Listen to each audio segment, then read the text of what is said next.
Good morning सबको। Good morning संदेश। सु- सुप्रभात। बोल। स्टैट्यूटरी कंपनीज, रजिस्टर्ड कंपनीज और तीसरा था चार्टर्ड कंपनीज, याद है? यहाँ पर अपन रुक गए थे। स्टैट्यूटरी कंपनीज मतलब companies registered under companies act but having a special act. अच्छा, जैसे एग्जांपल के तौर पे क्या था? इंश्योरेंस कंपनीज, तो उसको दो एक्ट कौन से फॉलो करने हैं? IRDA एक्ट और दूसरा कंपनीज एक्ट 2013। ठीक है, दूसरा था बैंकिंग कंपनी, जैसे HDFC बैंक बोल लो। HDFC bank is registered under banking regulations act plus as well as companies act 2013 plus RBI act 1934। तो इसमें से स्पेशल एक्ट किसको बोलेंगे हम? बैंकिंग रेगुलेशन एक्ट 1949 और RBI एक्ट 1934, इसको हम स्पेशल एक्ट बोलेंगे। फिर एक था इलेक्ट्रिसिटी वाला, तो 2003 एक्ट है, 2003 एक्ट है इलेक्ट्रिसिटी के लिए स्पेशल एक्ट। और companies act 2013 also a act that is to be followed because it is a।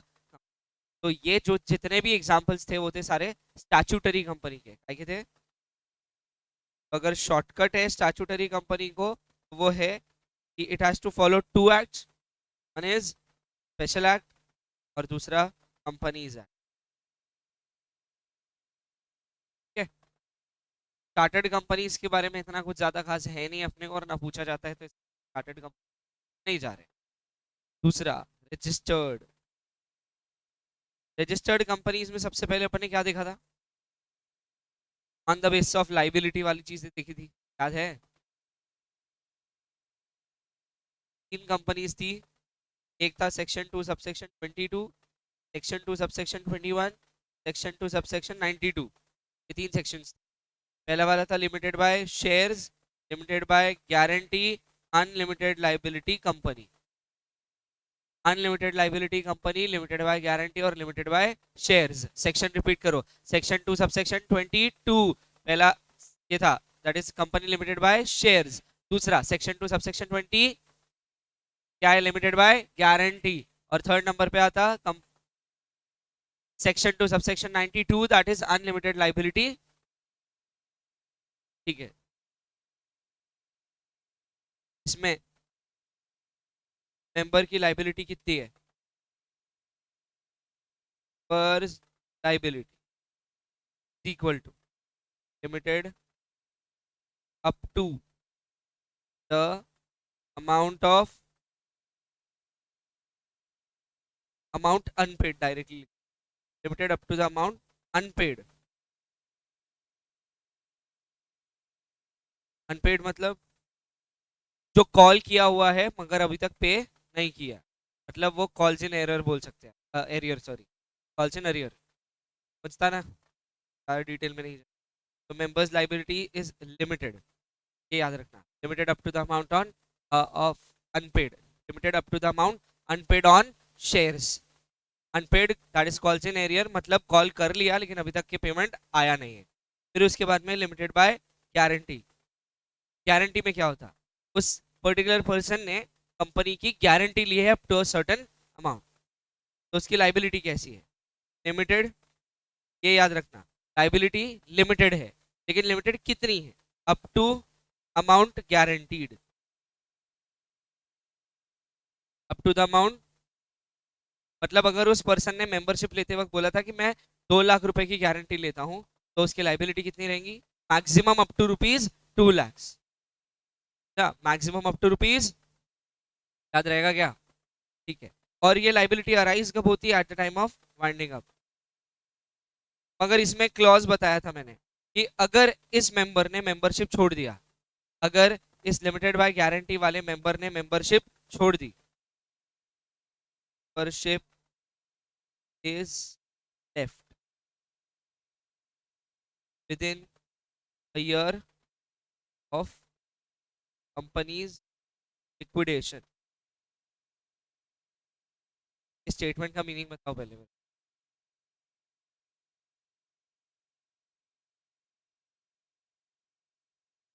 तो उस मेंबर ने कंपनी छोड़ दिया है जिसने गारंटी ली थी, और उसके मतलब उसके छोड़ने के ठीक 1 साल के अंदर company went into liquidation. Liquidation मतलब वाइंडिंग अप है, समझा?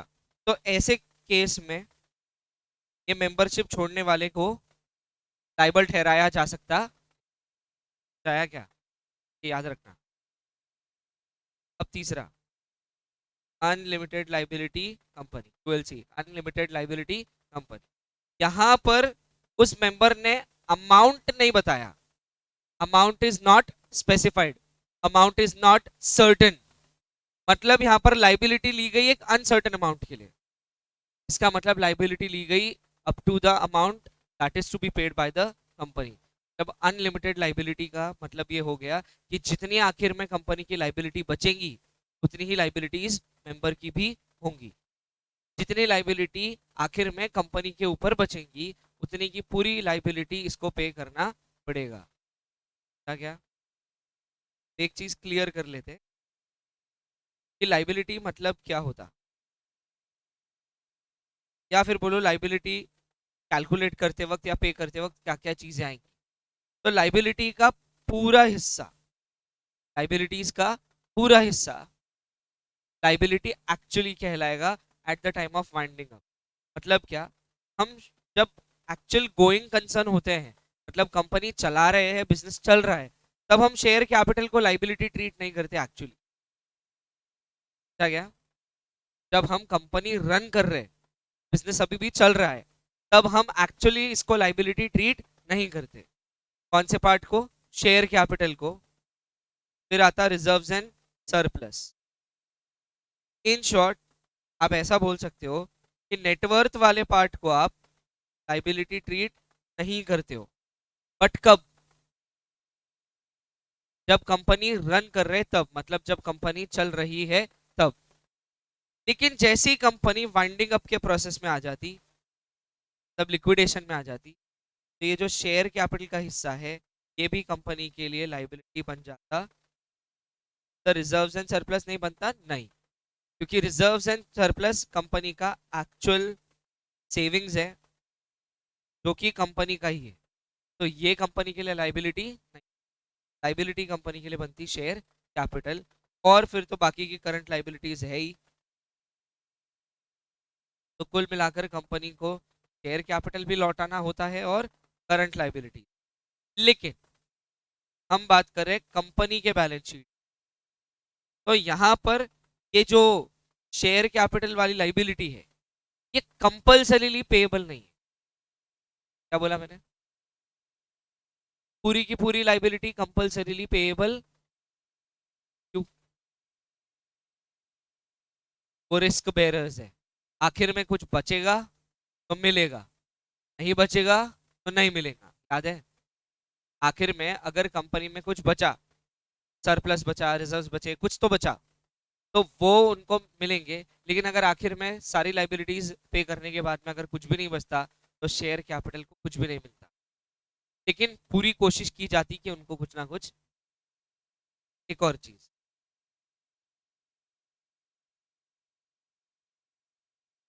आप जब भी शेयर कैपिटल लिखते हो तो शेयर कैपिटल किस वैल्यू पे रिकॉर्ड होता? Exactly, share capital is recorded on face value of share. जैसे मान लो ₹100, और इसके अलावा और क्या रहता? तो रिजर्व्स एंड सरप्लस में सिक्योरिटीज प्रीमियम के नाम का कुछ होता है, उसमें आप लिखते सारा प्रीमियम। तो मान लो कि ₹400 का शेयर है जिसकी फेस वैल्यू ₹100 है, तो प्रीमियम कितना हो गया? ₹300 पर शेयर हो गया प्रीमियम। समझ आया क्या? तो जब कंपनी वाइंड अप होती तो क्या पेएबल है compulsorily? Face value, face value compulsorily payable है। अब समझ गया क्या?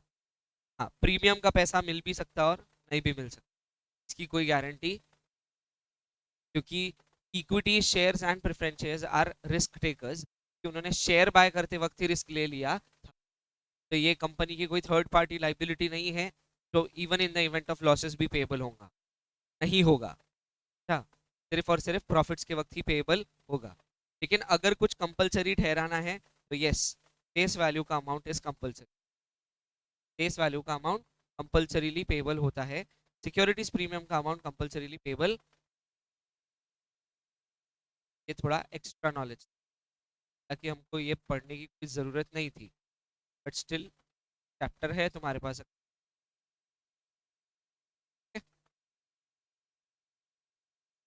बातें टाइप्स पर, एक्चुअल टाइप्स पर। एक्चुअल टाइप्स है, एक पब्लिक कंपनी, दूसरा प्राइवेट कंपनी। फिर प्राइवेट कंपनी का एक टाइप है ओपीसी। इसका मतलब OPC can also be said as a private company. क्या? अब पब्लिक और प्राइवेट में अंतर क्या है? तो ना, ये कंपनीज पढ़ते वक्त सबसे पहले बाइफर्केशन करना, जनरल ऑफर, स्पेशल ऑफर। सबसे पहली चीज यही करना, जनरल ऑफर। और जनरल ऑफर मतलब ओपन फॉर ऑल, मतलब आप यहाँ पर कर रहे हो पब्लिक ऑफर, और यहाँ पर एग्जैक्टली प्राइवेट। अब ये क्यों जरूरी है? तो इसी पे बेस्ड बहुत सारी चीजें क्लैरिफाई हो जाती है। अब जितने फीचर्स है ऑलमोस्ट इसी पर काम करते हैं। तो एक प्राइवेट कंपनी सिर्फ एक प्राइवेट ऑफर कर सकती, और public company public offer as well as private offer भी कर सकती, दोनों भी कर सकती। समझ आया क्या? तो द क्वेश्चन इज, शेयर्स कौन इशू कर सकता दोनों में से? दोनों भी कर सकते हैं। यही दिमाग में कॉन्सेप्ट फिट कर लो कि भाई पब्लिक कंपनी भी शेयर इशू कर सकती, प्राइवेट कंपनी भी शेयर इशू कर सकती। मैं ओपीसी के बारे में फिलहाल कुछ नहीं बता रहा हूँ। पब्लिक कंपनी भी शेयर इशू कर सकती, प्राइवेट कंपनी भी शेयर इशू कर सकती। फर्क इतना है कि public company publicly shares issue कर सकती है एज वेल एज प्राइवेटली भी, और प्राइवेट कंपनी सिर्फ और सिर्फ प्राइवेट ऑफर कर सकती है, दैट इज स्पेशली ही वो अपने शेयर्स इशू कर सकती है टू सर्टेन लिमिट ऑफ। ठीक। फिर दूसरा सबसे इजी पॉइंट ये है, यहाँ पर मिनिमम 7 लोग हैं, यहाँ पर मिनिमम 2। मिनिमम 7 और मिनिमम 2। कम से कम 7 लोग होने चाहिए to make a public company, and कम से कम 2 लोग होने चाहिए टू मेक अ प्राइवेट कंपनी। जी का कोई प्रॉब्लम है क्या? अब आता मैक्सिमम लिमिट ऑफ मेंबर। तो ये जो पब्लिक ऑफर है, public offer means open for all, और यहाँ पर स्काई इज द लिमिट। क्योंकि अपन ने क्या पढ़ा था उस दिन कि जो भी टाइप ऑफ बिजनेस ऑर्गेनाइजेशन वो अगर अपने आप को पब्लिक कंपनी में कन्वर्ट कर रहा है, तो उसका एकमात्र एक मोटिव है कि वो पब्लिक ऑफर करना चाहता है, मतलब वो आईपीओ करना चाहता है, या फिर बोलो एफपीओ करना चाहता है। लेकिन क्योंकि कन्वर्जन है तो ऑब्वियसली हम कंसिडर कर सकते हैं कि वो आईपीओ करेगा। आईपीओ का मतलब होता है इनिशियल पब्लिक ऑफर, करेक्ट, सबको मालूम है। तो आईपीओ करना चाहता है, इस वजह से उसने अपने आप को कन्वर्ट किया इनटू अ पब्लिक कंपनी। ये बहुत क्लियर आइडिया है, क्योंकि उसको मैक्सिमम फंड रेजिंग करना है। क्या करना है? मैक्सिमम। मैक्सिमम मतलब ज्यादा से ज्यादा फंड रेजिंग करना है, मतलब कैपिटल रेज करना है, जिस वजह से वो अपने आप को कन्वर्ट करता है into a public company. Sir ऐसा कैसे बोल सकते हैं आप? तो अगर ऐसा नहीं होता तो वो अपने आप को रहने देता है इनटू अ प्राइवेट कंपनी, वो कभी पब्लिक कंपनी फॉर्म करता नहीं। सर ये भी क्यों, ऐसा क्यों नहीं करता था वो? क्या कंपल्शन है? मन मर्जी है उसकी? नहीं। देखो, जॉइंट स्टॉक कंपनी का एक डिसएडवांटेज है। डिसएडवांटेज है कंप्लायंस। क्या है कंप्लायंस? मतलब कंपलसरी फाइलिंग ऑफ डॉक्यूमेंट्स। तो हर बात की रिकॉर्ड आपको सबमिट करनी पड़ती है to the respective authorities, ROC को, सेबी को, स्टॉक एक्सचेंज को, आरबीआई को, सेंट्रल गवर्नमेंट को, एमसीए को। बहुत सारे लोग हैं जिनको आपको कंप्लाई करते रहना पड़ता है, मतलब हर बात बतानी पड़ती है, मतलब हर बार डॉक्यूमेंट सबमिट करते रहना पड़ता है, हर रिकॉर्ड सबमिट करना पड़ता है। तो बार बार कंप्लायंस करना पड़ता है, और कंप्लायंस का कॉस्ट हाई होता है, जिस जिस वजह से कंप्लायंस को एक डिसएडवांटेज बोला गया to the joint stock company. बराबर है? तो अब जितनी बड़ी कंपनी उतने ज्यादा कंप्लायंस। प्राइवेट कंपनी का कंप्लायंस कैसा रहेगा कंपेयर टू पब्लिक कंपनी का कंप्लायंस कैसा रहेगा? इसका हाई रहेगा। पब्लिक कंपनी एक बड़ा फॉर्म ऑफ बिजनेस ऑर्गेनाइजेशन है compare to a private company, तो ऑब्वियस सी बात है कि पब्लिक कंपनी का कंप्लायंस ज्यादा रहेगा। तो जब कंप्लायंस ज्यादा है तो उनका कंप्लायंस का कॉस्ट भी बहुत ज्यादा होगा। बराबर है? तो जब तेरे को शेयर्स इशू करना ही नहीं था, जब तेरे को आईपीओ करना ही नहीं था तो तूने पब्लिक कंपनी का ऑप्शन छोड़ देना चाहिए। रीजन, जबरदस्ती पब्लिक कंपनी बनाएगा और कंप्लायंस कॉस्ट बढ़ा देगा, सेंस नहीं है। बोले इससे अच्छा काय में काम कर, प्राइवेट कंपनी में काम। समझ आया ना? पक्का। तो ऐसे हम बता सकते कि हाँ, कि उसने प्राइवेट कंपनी से अगर अपने आप को पब्लिक में कन्वर्ट किया है तो उसका मोटिव क्या होगा कि उसको मैक्सिमम कैपिटल जनरेट करना है। क्यों? Expansion and diversification of business. जब उसको बिजनेस एक्सपांड करना है, कोई कैपिटल एसेट खरीदनी है, इस वजह से उसने बिजनेस को चलाने के लिए और एक्सपांड करने के लिए, फंड रेजिंग करने के लिए आईपीओ किया, जिस वजह से उसने अपने आप को कन्वर्ट किया from another type of business organisation to a specific public company. आ गया बात? इसमें कोई प्रॉब्लम है? तो पब्लिक कंपनी में हमने बोला कि मैक्सिमम कैपिटल जनरेट कर सकते हैं। मैक्सिमम बोले तो स्काई इज द लिमिट, कुछ भी, मतलब बहुत सारा कैपिटल जनरेट हो सकता। तो कितना हो सकता, कोई लिमिट ही नहीं है। तो पब्लिक कंपनी पे इस वजह से मैक्सिमम नंबर ऑफ मेंबर्स पे भी कोई लिमिट। लेकिन on the other hand maximum number of members in a private company is 200, है ना? 200, है ना? सर 200 ही क्यों? इसका जवाब नहीं है मेरे को, क्योंकि ये कॉर्पोरेट लॉज में छापा हुआ है। तो मैक्सिमम कितना है? 200। मैक्सिमम कितना है? मगर ये 200 इतना आसान नहीं, excluding past and present employees. बोले सर बात आप मेंबर्स की कर रहे हैं और आप स्टेटमेंट लिख रहे हैं एम्प्लॉइज का। फिर थोड़ा सा रिवाइंड करते, और उस दिन मैंने बताया था एक आदमी और उसके अनेक रिश्ते, बरोबर है? तो वो एम्प्लॉय भी हो सकता, वही सेम पर्सन मेंबर भी हो सकता, वही सेम पर्सन शेयर होल्डर भी हो सकता, वही same person board of director भी हो सकता, वही सेम पर्सन प्रमोटर भी हो सकता, वही सेम पर्सन कंपनी का क्रेडिटर भी हो सकता। एक वर्ड आया था ना, एम्प्लॉय, समझा गया?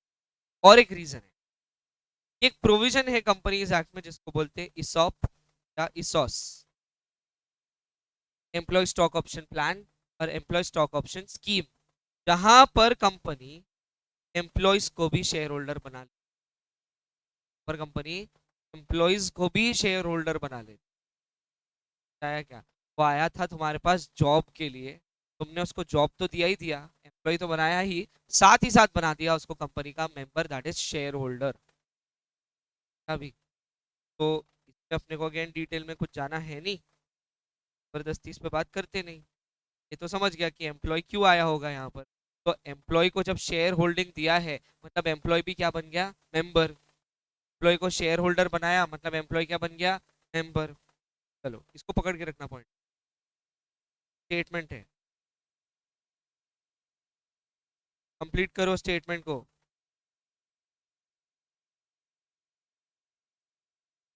All share holders are the members but not all members are the. ये तो स्टेटमेंट हमारे लिए फिलहाल इतना ही इंपॉर्टेंट है, ऑल शेयर होल्डर्स आर। तो अभी थोड़ी देर पहले मैंने बताया था ना कि एम्प्लॉयज को क्या मिलता, इसॉप या इसॉस, मतलब उनको भी शेयर्स दिए कंपनी में, मतलब वो भी क्या बन गए कंपनी के, पहले बनेंगे शेयर होल्डर फिर बनेंगे, बरोबर है कि नहीं? तो उन एम्प्लॉयज को भी मेंबरशिप में काउंट करना चाहिए या नहीं करना चाहिए? वैसे तो सर टेक्निकली काउंट होना ही चाहिए, रीजन वो मेंबर्स है। मगर प्राइवेट कंपनी में 200 का जो मैक्सिमम लिमिट है काय का, मेंबरशिप का, उसके अंदर इन एम्प्लॉयज को कोई जगह नहीं दी गई। बोले सर ऐसा क्यों, बताओ वजह, वजह बताएंगे? फिर से बोलता हूं, मैं क्या बोला? प्राइवेट कंपनी में maximum limit on members is 200, कितनी? 200। फिर अपन ने पढ़ा कि उसके अंदर से जो एम्प्लॉय शेयर होल्डर है, मतलब जिन्होंने जिन्होंने कंपनी से इसॉप या इसॉस खरीदा है, मतलब जिन्होंने कंपनी के अल्टीमेटली शेयर्स खरीदे, वो भी मेंबर है क्योंकि शेयर बाय किया। और अभी अपन ने स्टेटमेंट देखा all share holders are the members, तो एम्प्लॉय भी शेयर होल्डर है तो शेयर होल्डर है मतलब वो मेंबर होंगे, ऑब्वियस बात है। तो मेंबरशिप में 200 की लिमिट में इन एम्प्लॉयज को काउंट नहीं करेंगे, ऐसा प्राइवेट कंपनी का रूल है, जिस वजह से लिखा हुआ है excluding past and present employees of the company. तो मेरा क्वेश्चन ये था कि ये 200 की लिमिट में से why the employees are excluded.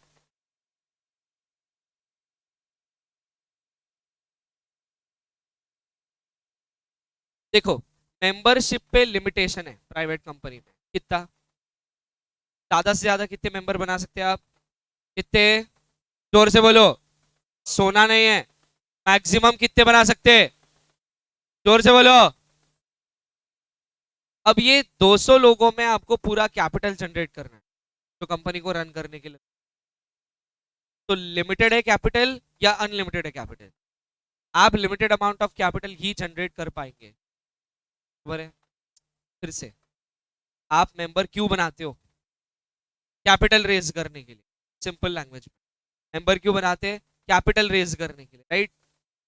तो मेंबर बनाए, लेकिन प्राइवेट कंपनी में मैक्सिमम मेंबर अलाउड ही कितने हैं, 200, कितने। तो as compare to public company, private company का जो क्या कैपिटल रेजिंग का कैपेसिटी है, मतलब मैक्सिमम कैपिटल कितना रेज कर सकती है एक प्राइवेट कंपनी, उसका स्कोप बहुत ही छोटा सा है। छोटा सा क्यों बोला सर आपने, 200 ही लोग हैं ना, मैक्सिमम कितना, 200 पीपल।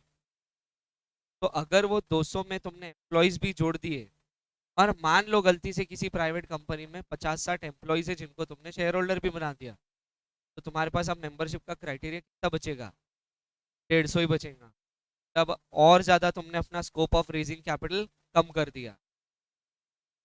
बताया क्या ये बात, जिस वजह से थोड़ा सा प्राइवेट कंपनी को कंपनीज लॉ ने बोला ठीक है, आप ये जो मैक्सिमम 200 का लिमिट है, इसमें आप प्योरली मेंबर्स करो। प्योरली मेंबर्स बोलने का मतलब इसमें एम्प्लॉयज को इंक्लूड करने की जरूरत, और एम्प्लॉयज से उनका मतलब क्या है, those employees which were considered for ESOP and ESOS, तब वो एम्प्लॉयज जिन्होंने कंपनी के शेयर्स बाय किए, उन लोगों को करेंगे हम उस 200 की लिमिट से एक्सक्लूड, क्या करेंगे, एक्सक्लूड, क्या करेंगे, क्या करेंगे का? तो बोलते वक्त कैसे बोलते हैं, minimum number of members in a private company is 2 and maximum number of members in a private company is 200, excluding past and present employees of the company, excluding past and present employees of the company, मतलब पुराने और नए employees छोड़कर, आया 200 को count किया, ताकि थोड़ा सा ही सही लेकिन प्राइवेट कंपनी का स्कोप ऑफ रेजिंग कैपिटल बढ़ जाए, थोड़ा सा ही बढ़ेगा लेकिन बढ़ जाए। आया, तो ये मिनिमम 2 और मैक्सिमम 200 कौन लोग होने चाहिए, प्योरली मेंबर्स। अब ये बार बार वर्ड प्योरली क्यों लगा रहा मैं, उनका दूसरा कोई रिश्ता कंपनी से हाँ चाहिए सिवाय शेयर होल्डिंग या बोलो वर्शिप के। थोड़ा कॉम्प्लिकेट हो रहा, बहुत सारी चीज दी, तो अपन थोड़ा सीक्वेंस ले लेते। सीक्वेंस क्या है, प्राइवेट कंपनी और पब्लिक कंपनी पढ़ रहे हैं अपन, ठीक है। कंपनी फॉर्म ऑफ ऑर्गेनाइजेशन में आने का सबसे बड़ा कारण क्या है, कैपिटल रेजिंग। ध्यान दो इधर, हाँ फिर से पूरा, क्या रीजन है, कैपिटल रेजिंग, राइट। तो आपने कन्वर्ट कर लिया, मान लो आपने कन्वर्ट किया इनटू अ प्राइवेट कंपनी, तो प्राइवेट कंपनी में लिमिटेशन क्या है, दो लिमिटेशन है, एक पब्लिक ऑफर नहीं कर सकते, तो वो सिर्फ और सिर्फ प्राइवेट ऑफर कर सकते, सिर्फ और सिर्फ the only offer the private company can make is a private offer, समझा, पक्का क्लियर है। और दूसरा लिमिटेशन क्या है, 200 मेंबर्स ही रखते, समझ गया, जिस वजह से उनका स्कोप ऑफ रेजिंग कैपिटल हो जाता कंप्रेस या फिर बोलो कम, ठीक है, पक्का। तो अब जो भी पैसा उनको जनरेट करना है वो कितने लोगों के भीतर होगा, 200 एक भी नहीं चलेगा, क्या नहीं चलेगा। अभी I am still on private company, आगे जो भी बता रहा हूं मैं अभी भी वो प्राइवेट कंपनी के लिए है। क्यों, तो प्राइवेट कंपनी में दो ऐसे पार्ट्स हैं जिसके ऊपर केस स्टडी बनती, एक मैंने अभी समझाया that is excluding past and present employees of the company, जो रिपीटेटिवली पूछी गई केस स्टडी, वो एक सम आता है उसके लिए, जिसमें आपको टोटल नंबर ऑफ मेंबर्स बताने हैं और ये बताना होता है कि ये प्राइवेट कंपनी है या पब्लिक कंपनी है। तो एक कॉमन क्वेश्चन था सनफ्लावर लिमिटेड, आपने सॉल्व किया होगा कभी ना कभी, और अपन ने बहुत पहले ही सॉल्व किया होगा, याद है? तो एक ये था। दूसरा क्या है, अभी भी I am still on private company है, तो दिमाग में यही फिट कर लो, जो भी हम पढ़ रहे हैं वो किसके लिए है? पब्लिक के लिए। अभी कुछ भी नहीं बता रहा मैं, जो भी बता रहा हूँ काय के लिए है? प्राइवेट के लिए। बोलो जल्दी, काय के लिए है? ध्यान रखना। तो second point, important point for a private company क्या? तो प्राइवेट कंपनी के जो शेयर्स है वो नॉट फ्रीली ट्रांसफरेबल है। क्या बोला मैंने? नॉट फ्रीली ट्रांसफरेबल का मतलब प्राइवेट कंपनी के शेयर आप एक पर्सन के नाम से दूसरे पर्सन के नाम पर ट्रांसफर नहीं कर सकते, मार्केट नहीं कर सकते, ट्रेड नहीं कर सकते। क्या क्या? एक पर्सन अपने शेयर दूसरे के नाम पर इजीली ट्रांसफर नहीं कर सकता। तो इजीली ट्रांसफर नहीं कर सकता मतलब फ्रीली ट्रांसफर नहीं कर सकता, मतलब उसको अगर करने भी है शेयर्स ट्रांसफर तो उसको सबसे पहले पूछना पड़ता कंपनी से। किससे? किससे? तो इसका मतलब ये हो गया सिंपल सा कि there is a restriction on transferability of shares. There is a restriction on transferability of shares in a private company. Restriction का मतलब क्या? उसके ऊपर रोक लगाई गई है, लिमिटेशन है। इसके ऊपर एक प्राइवेट कंपनी पे क्यों रोक लगाई गई है?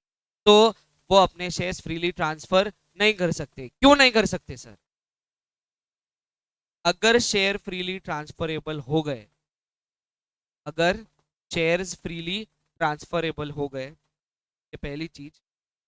और दूसरी चीज, कि ऐसी प्राइवेट कंपनी है जिसने अपने पूरे 200 मेंबर्स बना चुकी है, 200 मेंबर्स बाय शेयर्स। बाय मतलब उनको शेयर्स बेचे और उनको मेंबर बना लिया, और 200 का लिमिट कंप्लीट हो चुका है ऑलरेडी। और क्या बोला? Shares are freely transferable. तो ऐसे सिचुएशन में क्या होगा? अगर ये 200th मेंबर ने अपने 5 शेयर में से 4 शेयर 4 अलग अलग लोगों को बेच दिए, तो क्या होगा? 200 का लिमिट हो जाएगा 204। क्या? कैसे हुए वो बता। उसके पास टोटल शेयर्स कितने थे? और मैंने क्या वर्ड यूज किया? 200। मतलब जो आखिरी मेंबर बना था कंपनी का, उसने क्या किया? उसने, उसके पास 5 शेयर थे, 5 में से 4 ट्रांसफर किए, मतलब एक खुद के पास रखा। तो खुद ने पूरी मेंबरशिप छोड़ा क्या? नहीं, क्योंकि अगर एक शेयर भी है तो आप मेंबर कहलाओगे, बराबर। तो बाकी के 4 जो शेयर्स उसके पास थे, उसने 4 अलग अलग लोगों को बेच दिए, मतलब एक एक शेयर बेचा। तो ऐसे करने से जो 200 का क्राइटेरिया वो ब्रीच हो गया, और अब मेंबर्स हो गए 204। 204 200 आउट है क्या? समझ आया? लेकिन ये ऐसा कब होगा? जब शेयर्स फ्रीली ट्रांसफरेबल होंगे तो। लेकिन अगर शेयर्स के ट्रांसफर पे मैंने रेस्ट्रिक्शन लगा दिया तो ये बेच ही नहीं सकता। क्या क्या? सब दूर की बात हो जाएंगी, ये सब कुछ भी पॉसिबल नहीं है, क्योंकि रेस्ट्रिक्शन क्या है? Shares are not freely. कुछ गया क्या दिमाग? फुल संदेश। Possible, obviously. और कुछ?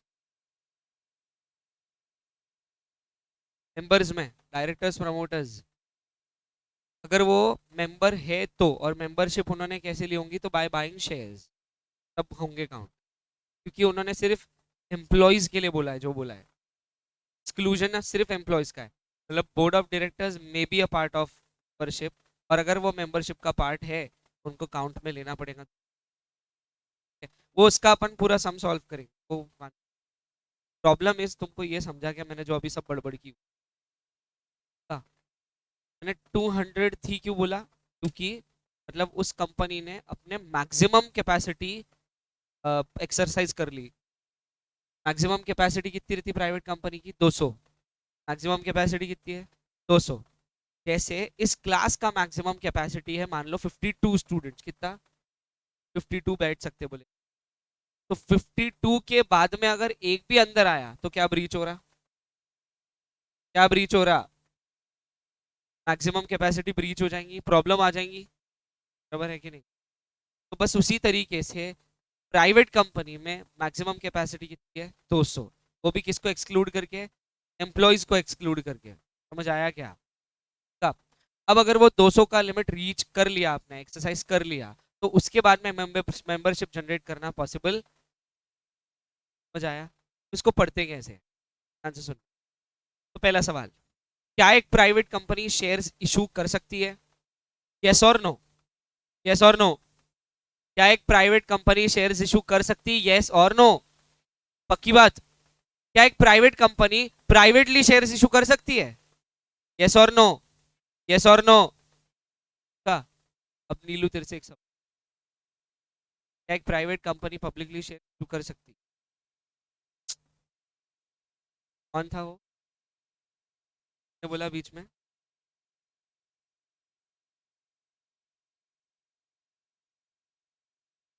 क्यों नहीं कर सकती? तो उसका हो जाता।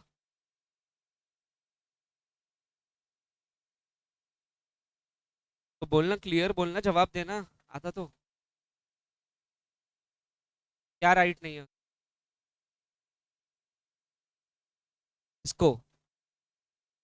प्राइवेट कंपनी को पब्लिकली शेयर्स इशू करने का अधिकार, मतलब एक प्राइवेट कंपनी जनरल ऑफर नहीं कर सकती, एक private company invitation to general public नहीं कर सकती, एक private company general offer private offer दोनों में से क्या कर सकती? सिर्फ प्राइवेट कर सकती। स्पेशल? क्लियर हो गया? पक्का? प्रॉब्लम कोई? बोलो बात। ये सब प्राइवेट कंपनी के 4 रेस्ट्रिक्शन, उसको हम रेस्ट्रिक्टिव क्लॉजेस बुलाते हैं। रेस्ट्रिक्शन बोले, पहला मिनिमम मेंबर्स 2, दूसरा maximum member is 200 excluding past and present employees of the.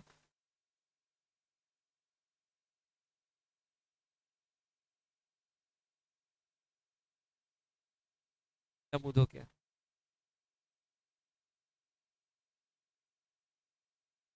Minimum members कितने? तो मैक्सिमम कितने? 200। और भी excluding past and present employees of the. तीसरा, क्या हम इनविटेशन टू ऑफर कर सकते हैं? नहीं। इनविटेशन टू ऑफर कर सकते हैं? क्यों नहीं कर सकते? क्योंकि इनविटेशन टू ऑफर मतलब प्रोस्पेक्टस, और प्रोस्पेक्टस इशू किया जाता पब्लिक ऑफर के लिए, प्राइवेट ऑफर के लिए प्रोस्पेक्टस इशू नहीं करना पड़ता, ना ही करते हम। समझ आया क्या? ठीक है। और क्या मतलब रिस्ट्रिक्शन है? तो आप शेयर्स ट्रांसफर नहीं कर सकते freely. The shares of a private company are not freely transferable. The shares of a private company are not freely transferable. The shares of a private company are not freely transferable. बोलो, मैं repeat कर रहा। बोलो वापस से।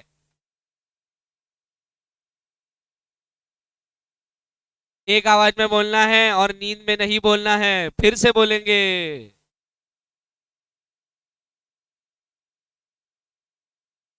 नहीं सुनाई दिया मेरे को? Shares of a private company are not freely transferable. Clear है अभी? पक्का? देख लो कितने रेस्ट्रिक्शन बताओ। बोल। Very good. पब्लिक ऑफर नहीं कर सकते, प्राइवेट ऑफर कर सकते। Very good. और मिनिमम मेंबर्स 2 और मैक्सिमम 200। 200 के बाद एक ब्रैकेट है, ब्रैकेट में क्या है? Excluding past and present employees of the company. देखो ये ब्रैकेट सिर्फ लर्न करने के लिए, ये ब्रैकेट ना अप्लाई होती। क्या? क्या होती? अप्लाई करना पड़ता है, इसको याद रखना पड़ेगा कि there is a provision of excluding past and present employees of the company. याद रखना पड़ेगा आगे। Shares are not freely transferable. Shares freely transferable क्यों नहीं है संदेश?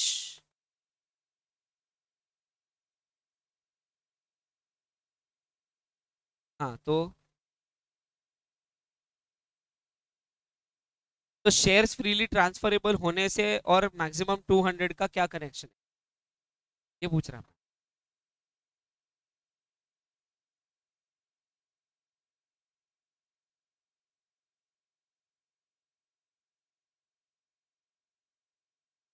वो टूट सकती है, चांस है कि वो मैक्सिमम लिमिट ब्रीच हो सकती है। समझ आया? पक्का? चलो ठीक है, एक सवाल ओपन क्वेश्चन है, हाथ ऊपर करके जो कि क्या एक प्राइवेट कंपनी पे क्वांटिटी ऑफ शेयर्स को लेकर कोई लिमिटेशंस है या नहीं है, ये हाथ ऊपर करके जो क्या एक प्राइवेट कंपनी के ऊपर क्वांटिटी ऑफ शेयर्स को लेकर कोई लिमिटेशंस है या नहीं? क्यों तेजस नहीं? एक मेंबर कितने भी शेयर्स होल्ड कर सकता है, इस पे कोई लिमिटेशन? वो उस मेंबर के फाइनेंशियल कैपेसिटी पे डिपेंड करता है। वो 500 करोड़ का मालिक है तो ज्यादा शेयर खरीदेगा, 1000 करोड़ का मालिक है तो और ज्यादा खरीदेगा, लेकिन वो बड़ी मुश्किल से 1 करोड़ का मालिक है तो बहुत कम खरीदेगा। तो कंपैरिजन ऐसा होता है। तो एक मेंबर कितने भी शेयर्स होल्ड कर सकता, इस पे कोई लिमिटेशन है क्या? नहीं। इस पे कोई क्वांटिटी का लिमिटेशन, ये बात ध्यान रखना। तो मान लो किसी एक मेंबर ने खरीद लिए 500 शेयर, 500 500 शेयर्स अगर उसने अपने बेचने निकाल दिए, अगर शेयर्स फ्रीली ट्रांसफरेबल है तो 500 शेयर 500 अलग अलग लोगों को बेच दिए, तो ये कंपनी ऑटोमेटिकली काय में कन्वर्ट हो गई? पब्लिक में कन्वर्ट हो जाएगी। उसको ट्रीटमेंट पब्लिक जैसा ही। 200 का लिमिट ब्रीच हो चुका, सर 200 तो बहुत दूर रह गया, 500 का लिमिट ब्रीच हो चुका है ना? का टू ओके नहीं, बात सेक्शन याद करते। सेक्शन 2 सब सेक्शन 68 है। Section 2 sub section 68 for a private, ये क्लियर है क्या? का दूसरी कंपनी आती public, side by side. Public company private offer कर सकती क्या? क्यों? हाँ,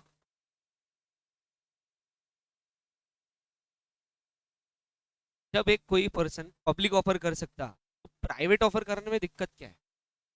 समझा क्या? लेकिन जब कोई पर्सन सिर्फ प्राइवेट ऑफर कर सकता तो पब्लिक ऑफर कर दिया गलती से तो बहुत बड़ा कांड हो जाए। तो public company can make a public offer, that is why it can also make अ प्राइवेट ऑफर। तो उस पर कोई रेस्ट्रिक्शन है ही नहीं। ठीक है? तो वो सारे रेस्ट्रिक्शन जो एक प्राइवेट कंपनी पे है वो पब्लिक कंपनी में नहीं है, बस यही पब्लिक कंपनी है। अ public company is a company which is not a private, ये एक्चुअल डेफिनेशन है। सेक्शन 2 सबसेक्शन 71, ये डेफिनेशन एक्चुअल है। अ public company is a company which is not a, इसका मतलब क्या हुआ? जो प्राइवेट कंपनी का पूरा डेफिनेशन है वो पब्लिक कंपनी पे लागू, का मतलब सीधा क्या हो गया? ये नंबर ऑफ मेंबर्स का भी लिमिटेशन नहीं, इनविटेशन टू जनरल पब्लिक भी अलाउड है, शेयर्स आर फ्रीली ट्रांसफरेबल। आया? हाँ। देखो इसका जो थोड़ा बहुत बैकग्राउंड था ये अपन ने प्रीवियस सेशन, उस शेयर्स के एक्शंस को दोबारा ऑब्वियसली रिपीट नहीं होगा। तो इसमें मिनिमम नंबर ऑफ मेंबर्स है 7 और मैक्सिमम पे कोई लिमिटेशंस नहीं है। दूसरी बात, ये पब्लिक ऑफर कर सकते हैं as well as private offer भी कर सकते हैं। थर्ड, इनके शेयर्स फ्रीली ट्रांसफरेबल होते हैं। और आखिरी, ये जनरल पब्लिक को इनविटेशन दे सकते हैं टू सब्सक्राइब देयर। डन? पक्का डन? नहीं done? Done done done. Okay,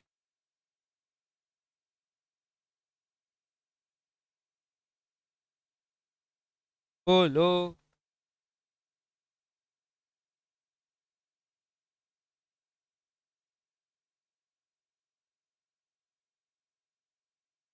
अरे देख, टेक्निकली कर सकते हैं, लेकिन अभी क्या बोला उन्होंने? फ्रीली ट्रांसफरेबल नहीं है, तो अपनी इच्छा से नहीं कर सकते। समझे क्या? उसका सवाल सही है, गलत नहीं है कि 200 मेंबर्स के अंदर ही आपस में 200 लोगों ने ट्रांसफर किया। मतलब उसका बोलना है कि 200 लोग ही ट्रेड करेंगे प्राइवेट कंपनी के अंदर आपस में, तो इससे ब्रीच ऑफ मेंबरशिप नहीं होगा ना। मैक्सिमम मेंबरशिप का क्राइटेरिया कभी ब्रीच नहीं होगा। ये मैं तेरी बात समझ गया, लेकिन ये लॉजिकल है, ठीक है, हम सोच रहे हैं पॉसिबल है, लेकिन प्रोविजन क्या बोलता? Not freely transferable. तो बिना कंपनी से पूछे ये 200 लोग भी अपने शेयर से एक दूसरे को ट्रांसफर नहीं कर सकते, क्योंकि यहाँ पर स्टेक बदल जाते हैं। हल्दीराम वाला है, उसका स्टेक अपनी कंपनी में सबसे बड़ा है, करीबन 78% का होल्डिंग है उसका खुद का, अकेले का ही। कुछ जरूरत नहीं है क्योंकि, और उसने मैक्सिमम लिमिट भी कितना यूज किया मेंबरशिप का? 50 या 52 बस। मतलब अभी भी कितने लिमिटेशन उसके पास बाकी है, मतलब बाकी मेंबरशिप अगर जनरेट करना है तो कितने 150 मेंबर्स और जनरेट वो कर सकता, लेकिन उसको जरूरत नहीं है तो वो करता ही नहीं। पैसों की जरूरत है ही नहीं, क्यों? फूड बिजनेस है, पैकेजिंग, फूड पैकेजिंग बिजनेस है उसका। तो ये बिजनेस में क्या है, प्रॉफिट बहुत ज्यादा है। प्रॉफिट ज्यादा होने के कारण और प्लस सेल फिगर बहुत बड़ा है उसका, एक्सपोर्टर है वो इंडिया का बहुत बड़ा, इवन इंडिया में डोमेस्टिकली बहुत कंज्यूम होता, तो उसको वैसे ही बहुत पैसा मिल जाता। उसको पैसा लगाने की और जरूरत, अनलेस वो कुछ बहुत ही बड़ा करना चाहता है तो वो पैसा जनरेट करेगा, वरना नहीं करेगा। क्लियर है बात? पॉइंट एक बचा है यहाँ, क्या हर पब्लिक कंपनी लिस्टेड होती है या नहीं? हर public company is not listed, but क्या हर लिस्टेड कंपनी पब्लिक होती है? फर्क क्या है दोनों बताओ? लिस्टेड का मतलब उसने आईपीओ लॉन्च कर दिया है। If a company is listed मतलब आईपीओ इमीडिएटली लॉन्च होने वाला है या तो फिर लॉन्च हो चुका है। मतलब इन शॉर्ट आईपीओ करने वाली है कंपनी या तो कर चुकी है, क्योंकि हमने क्या बोला उस कंपनी को? लिस्टेड। और आईपीओ का मतलब होता इनिशियल पब्लिक ऑफर, और पब्लिक ऑफर सिर्फ एक ही कंपनी कर सकती, वो है public company. Ultimately all listed companies are public company, but sir all public companies are not listed. क्यों सर? इसका example, Akola Urban Cooperative Society, Akola Janata Commercial cooperative bank limited, ये दोनों लिमिटेड है, क्या है? पब्लिक कंपनी, मगर लिस्टेड नहीं है, हो भी नहीं सकती, कोई ट्रेड नहीं कर, ठीक है? क्या? कितने शेयर्स इशू किए हुए हैं? पुराने सेविंग्स अकाउंट खोलने वाले लोग हैं, करंट अकाउंट खोलने वाले लोग, सबके पास में 500-500 शेयर्स है। एच कंपलसरी था, क्योंकि अकाउंट खोलने पर शेयर खरीदने जरूरी थे, इसे कैपिटल जनरेट किया था उन्होंने, बताया। इसका वैल्यूएशन बहुत नेग्लिजिबल है आज भी, ठीक ठाक वैल्यूएशन, ठीक है बात। तो आखिर में क्या लगाया? लिमिटेड। तो प्राइवेट कंपनी क्या लगाएंगी? Private limited. Sir listed company क्या लगाती? लिमिटेड। लिस्टेड कंपनी का ऐसा लिस्टेड नाम का कुछ नहीं रहता, समझ आया ना? तो दो ही वर्ड्स, एक आप लगाओगे लिमिटेड, या तो आप लगा सकते हो प्राइवेट लिमिटेड। क्या क्या? एक लिमिटेड और दूसरा एक दूसरा क्लियर है? तो पब्लिक कंपनी का सेक्शन है 2 सबसेक्शन 61, और प्राइवेट कंपनी का सेक्शन है 2 सबसेक्शन 68, और लिमिटेड और प्राइवेट लिमिटेड ये वर्ड्स ऐड करने पड़ते हैं after the name of the. Clear है? पक्की बात? कोई प्रॉब्लम? तो फिर एक पीडीएफ आएगा तुमको आज,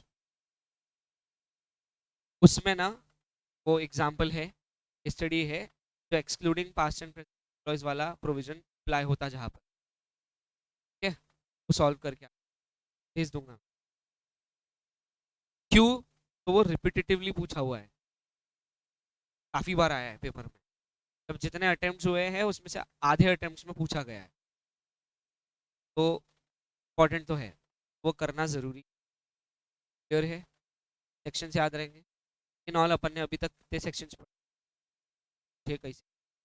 सेक्शन 2 सबसेक्शन 20 एक गया, दूसरा section 2 subsection 22, section 2 subsection 21, section 2 subsection 92, दो बचे सर, ये तो प्राइवेट और पब्लिक है। Section 2 subsection 71 and section 2 subsection 68।